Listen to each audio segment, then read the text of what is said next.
Salam məktəb dostlar, mən izləyən valideynlər. Bugün 4-cü sinif monitorik vəsaitindən monitorik kiddini izah edəcəm. 31-ci sual. Bir karandaş bir kitabdan 2 manat ucuzdur. Karandaş 100 qəpik olarsa, kitab və karandaşın birlikdə qiyməti nə qədərdir? Deməli, yenidən qayıdaq məsələyə. Nə deyir? Bir karandaş və bir kitabdan danışırıq. Deyir, karandaş kitabdan 2 manat ucuzdur. Amma biz bilirik ki, karandaş 100 qəpikdir. 100 qəpik nə qədərdir? 1 manatdır. Yazırıq ki, K burada karandaş deməkdir. 100 qəpik bərabərdir 1 manat. Bizə nə demişdi? Karandaş 1 manatdırsa, karandaş kitabdan deyir 2 manat ucuzdur. Ona görə də mən karandaşın qiymətinin, yəni 1 manatın üzərinə 2 manatı gəlirəm, tapıram ki, kitabın qiyməti 3 manatdır. Deməli, kitab 3 manat, karandaş da 1 manat. Karandaşın qiyməti məlum olduğu üçün, kitabın qiymətini tapmaq üçün 1 manatın üzərinə 2 manat əlavə etdiyi oldu, 3 manat. Sonra bizə nə deyir? Deyir, karandaş 100 qəpik olarsa, kitab və karandaş birlikdə qiyməti neçə manat? 4 manat. Cavab C variantı. Aşağıdakı əməllərin nəticələrini yüzlüklərə qədər yuvarlaqlaşdırsaq, hansı digərlərindən fərqli olar? Gəlin yenə də baxaq. Deməli, 442-dən 21 çıxdı. 421 çıxdı. 424. Yəni, cavabları burada görürsünüz artıq. Bizə nə dedi? Dedi ki, əməllərin nəticələrini yüzlüklərə qədər yuvarlaqlaşdırsaq. Yüzlüklərə qədər yuvarlaqlaşdırsaq, 421 yüzlüklərə qədər yuvarlaqlaşdıranda eləyir 400. Nə üçün? Çünki, baxın, 4-dən öncə və 4-dən sonra 2 gəldiyi üçün 1 vahid əlavə olur. Yəni, baxırıq əvvəl gələnə. Burada onluq mərtəbəsində 2 olduğu üçün 4, yəni yüzlük mərtəbəsi 1 vahid olduğu kimi qalır. Lakin C variantında isə yüzlüklərə qədər yuvarlaqlaşdırdıqda 300 alınır. Digərlərində 400, C variantında isə 300. Kəsirləri müqayisə edin. Biz bilirik ki, məxrəcləri bərabər olan kəsirlərdən sürəti böyük olan kəsir böyükdür. Deməli, burada müqayisə etsək, ən böyüyü T-dir. Ən böyük T-dir, üzr istəyirəm, ən böyüyü L-dir. Bu getdi. L böyükdür T-dən. T də böyükdür K-dan. Niyə? Məxrəclər 12-dir. Mən baxıram surətlərə. 7 5-dən böyükdür, 5 də 4-dən böyükdür. 4 tam 10-da 2. Tam 10-da 2.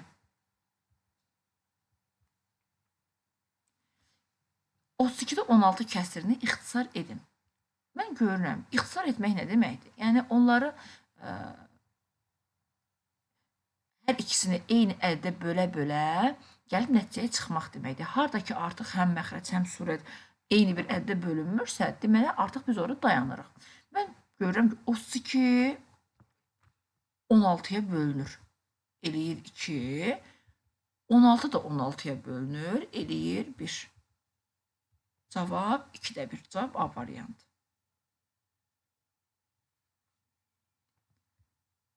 Yəni, uşaqlar, bunu siz necə də eləyə bilərsiniz həm də? Baxın, bunu belə də eləyə bilərsiniz. Amma onda uzun çəkir yol. Məsələn, bunu 2-yə böləcəksiniz, eləyəcək 16.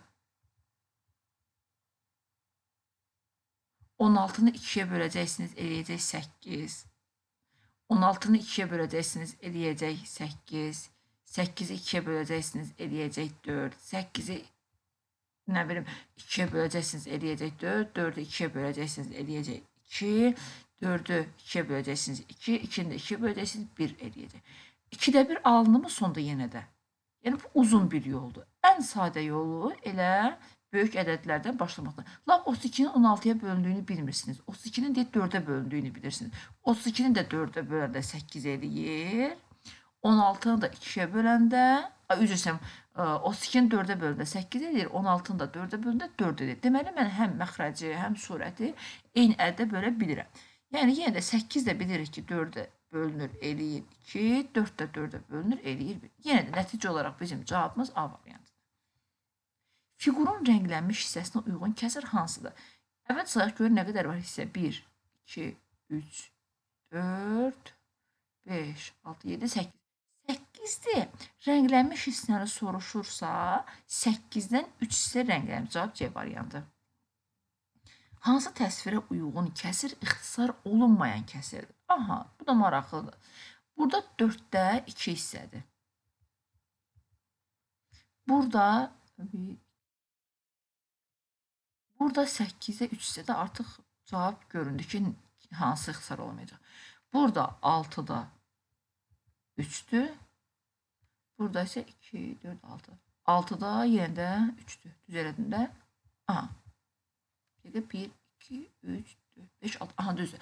Baxın, ixtisar olunmayan nə deməkdir? Həm surət, həm də məxrəc eyni bir ədədə bölünə bilmir deməkdir. Mən görürəm ki, 4 də 2-yə bölünür, 2 də 2-yə bölünür. 6 da 3-ə bölünür, 3 də 3-ə bölünür. Yenə də 6 da 3-ə bölünür, 3 də 3-ə bölünür. Demək, bunlar ixtisar oluna bilərlər. Amma 8 və 3-ü eyni bir ədədə bölə bilmərik. Ona görə də cavab B variantı ixtisar olunmur. Baxın, burada eyni biraz əvvəl izah elədiyim 32-də 16 bərabərdir 4-də neçəyə? Deyir ki, bu boş xanaya uyğun ədəd hansı bəndə verilmişdir? Uşaqlar, sizcə 4 necə alınıb? 32-ni 4-ə bölürük, tapırıq ki, 32 nəyə bölünüb? 32 8-ə bölünüb ki, 4 alınıb. Mən tapandan sonra ki, 32 8-ə bölünüb 4 alınıb, deməli, mən 16-nı da 8-ə böləcəm, tapacam ki, burada 2 olmalıdır. Hələ biz bunu yenə ixtisar edə bilərik, sadəcə olaraq bizə bura qədər soruşublar. Cavab D variantı. Aysun pizzanı 8 bərabər hissəyə böldü. Gəlin bir dənə pizza çəkək, görək bölə biləcəyik 8 hissəyə. Səlqəsi olacaq.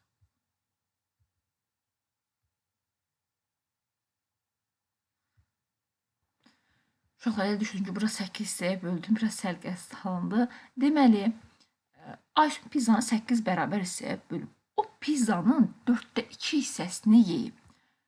8-in 4-də 2 hissəsini tapaq ki, neçə hissəsini yeyib? 8-i 4-ə bölürük, eləyir 2, 2-ni də vururuq, 2 eləyir 4. Deməli, o neçə hissəni, dostlar, neçə dilimi dostları ilə paylaşdı? 4 dilimi dostları ilə paylaşdı. Çünki 8 hissəyə bölüb, 8-in 4-də 2 hissəsini dostları ilə bölüşüb. Və 8-in 4-də 2 hissəsi də eləyir 4. Deməli, dostları ilə paylaşdığı dilim 4 dilimdir. Deyir, neçə dilim pizza qaldı? Əgər 8 hissəyə bölmüşdüsə və 8-in 4-ünü dostları ilə paylaşıbsa, deməli, 4 dilim də pizza qalıb. Keks 12 bərabər dilimə bölündü.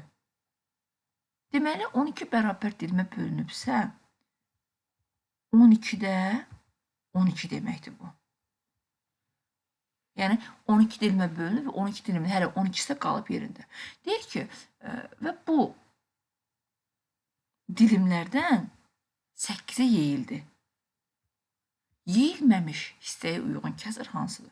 Deməli, 12-də 12 idi. Bu 12-də 12-dən 8 dilimi yeyildi. Deyir, neçə dilim qaldı? Əlbəttə ki, məxrac olduğu kimi qalır 12, surətləri isə çıxırıq. 12-dən 8-ə çıxırıq. Cavab A variantı.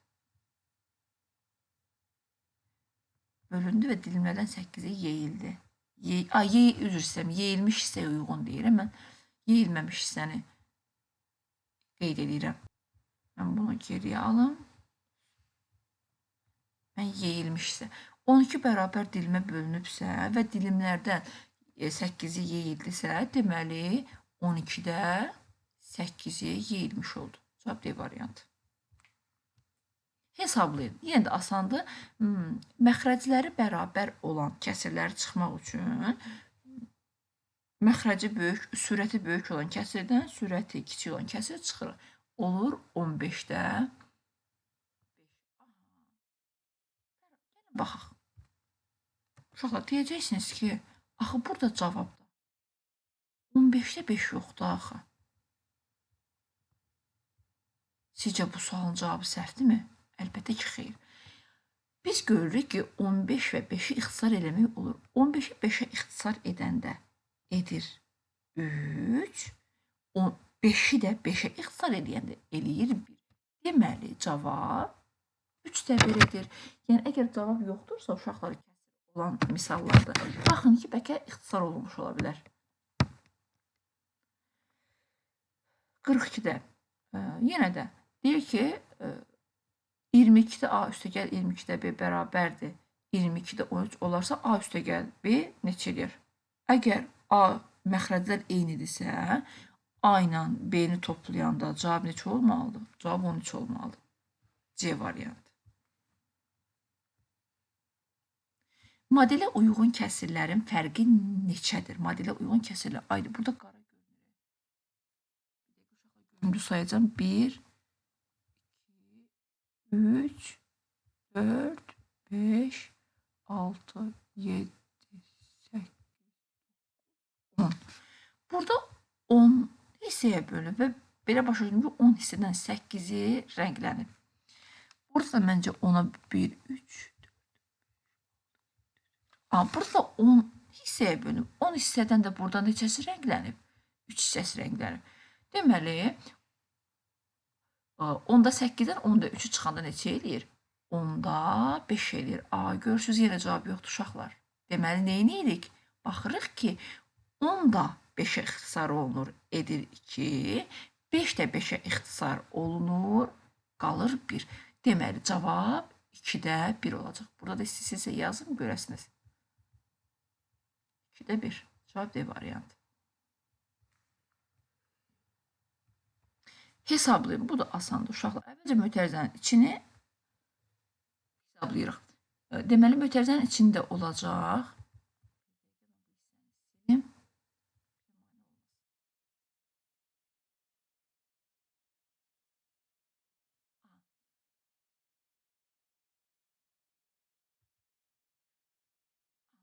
Deməli, baxırıq ki, məxrəclər hamısında eynidir. Ona görə də mötərizənin içindəki olacaq 40-da 36, çıxaq 40-da 18. Bərabərdir. 36-dan 18 çıxanda neçə eləyir?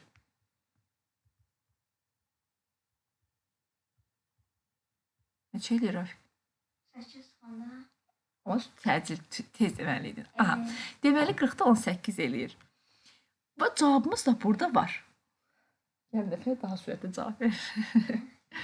Aha. 40-da 18. Uşaqlar, burada cavab 40-da 18 var.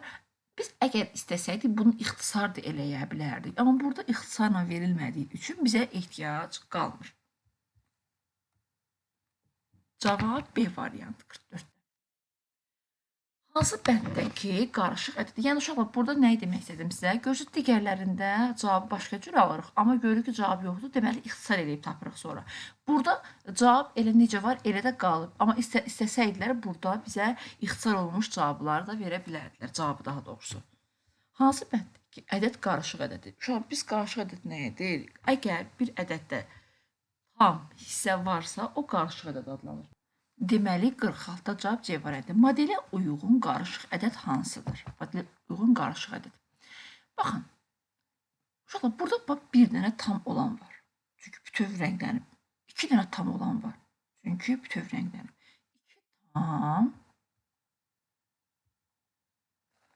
2 tam, uşaqlar, hər halda burada 1, 2, 3, 4, 5, 6 bu cür olub. Çünki xət görsənmir məndə.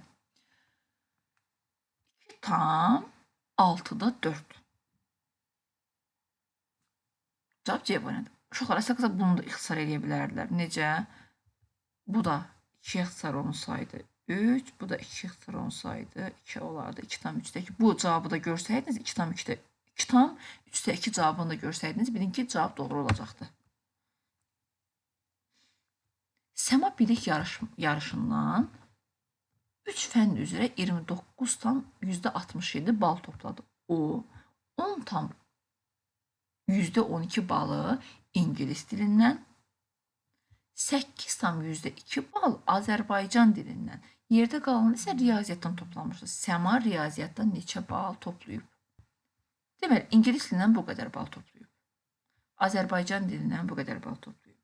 Ümumi bal isə 29 tam %67-dir. Deyək, qalanı riyaziyyatdır. Mən ingilis dili və Azərbaycan dilindən topladığı balları toplayıram. 18 tam %14 eləyir.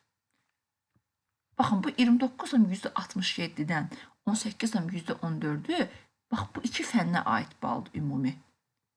Və mən ümumidən o iki fənnə aid olan balı çıxıram, tapıram ki, riyaziyyat üzrə topladığım bal 11 tam %53-dür. Cavab D variantı.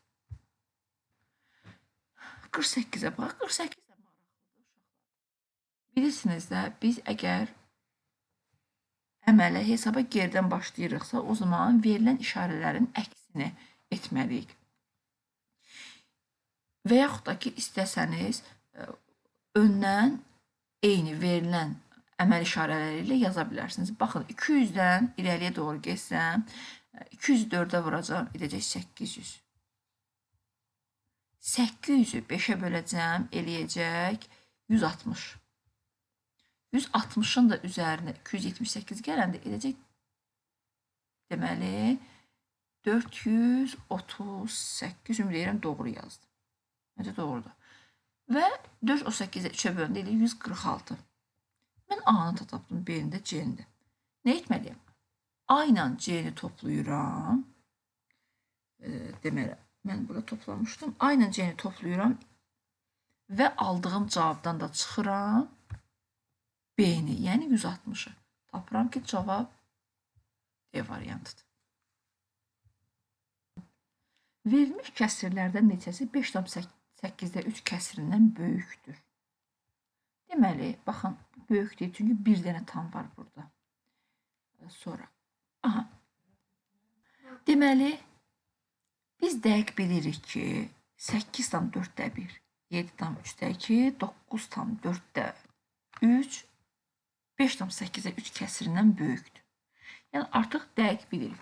Amma 5 tam 2-də 1 və 5 tam 4-də 3 hələ bilmirik. Bunun üçün nə etməli? Tamlar eynidir, bəli. Bunun üçün mən ya məxrəcləri, baxın, hələ ki 5-lərlə işim yoxdur deyə 5-ləri toxunmuram. Ya 8-də 3-də ya məxrəci, ya da surəti digər kəsirlə eyniləşdirməliyəm. Mən əgər 2-ni 4-ə vursam, edəcək 8. 2-ni 4-ə vursam, eləyəcək 8. 1-i də 4-ə vursam, eləyəcək 4. Baxın, mən neynədim? 5 tam 2-də 1 kəsirini 5 tam 8-də 3 kəsiri ilə eyniləşdirmək istəyirəm. Yəni, eyniləşdirmək deyil. Sadəcə olaraq burada mən hansının böyük, hansının kiçik olduğunu bilmək üçün ya 8-də... Yəni, qısaca mən burada yazdım ki, aydın şəkildə izah edim. Deməli, mən ya kəsirlərdə məxrəcləri bərabərləşdirməliyəm, ya da surətləri bərabərləşdirməliyəm.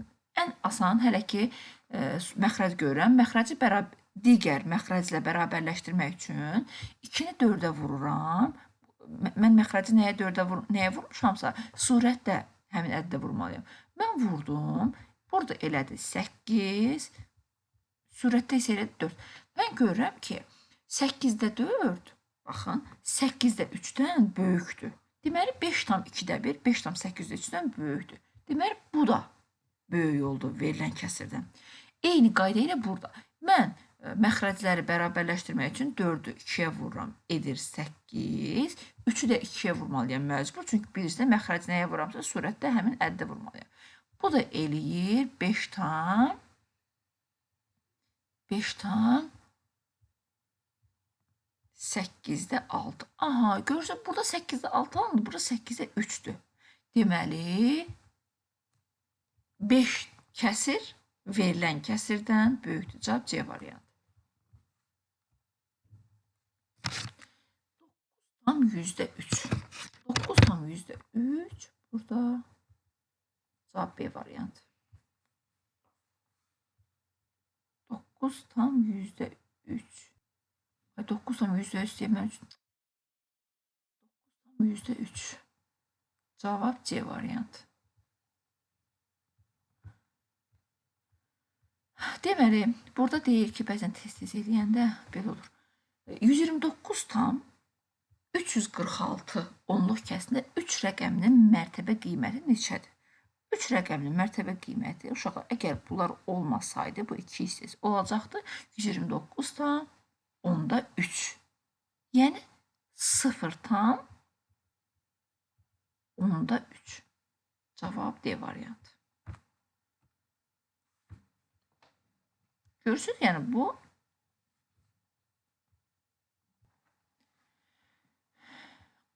onda birlər mərtəbəsində dayanıb. Baxın, burada 4 yüzdə birlər mərtəbəsində dayanıb.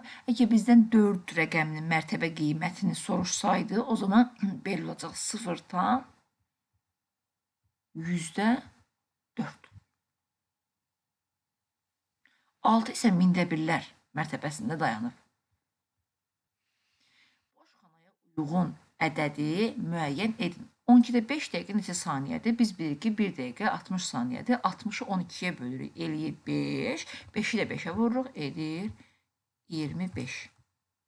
210-dan sonra gələn ilk 2 tək ədədin cəminin 200 ondan sonra gələn ilk 2 tək ədəd 211-dir və 213-dür. Bizə deyir ki, bu ədədlərin cəminin, bunun cəmi neçədir? 4, 2, 4, 424.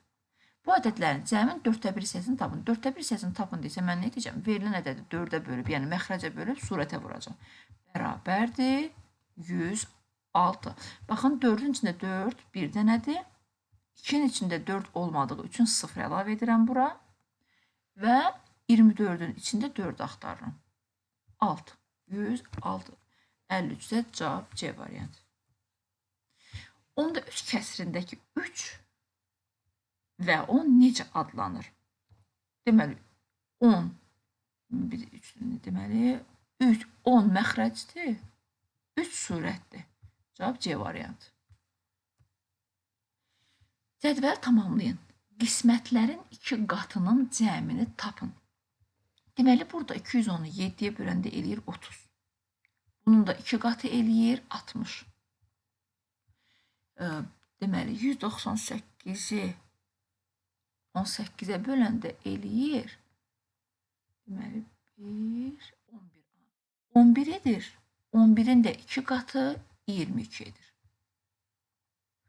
220-ni 11-ə böləndə edir 20, 20-in də 2 qatı edir 40.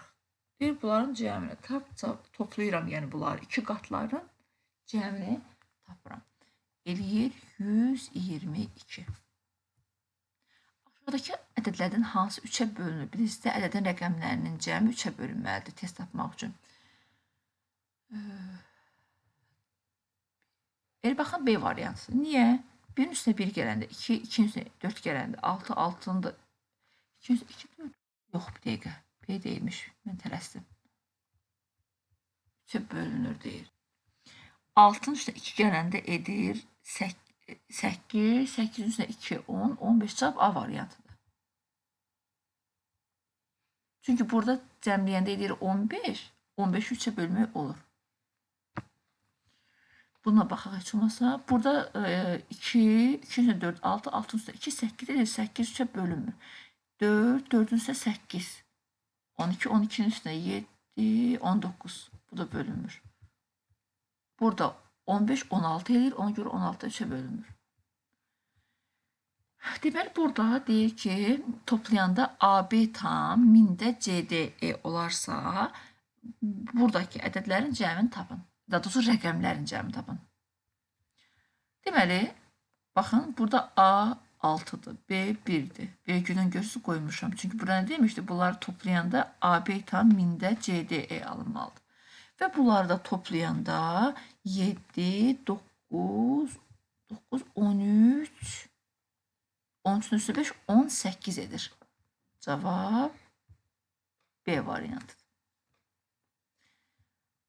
Deməli, Mehribanın imtahanında topladığı balların kəsrlə ifadəsi göstərilmişdir. Cədvələ əsasən 58, 59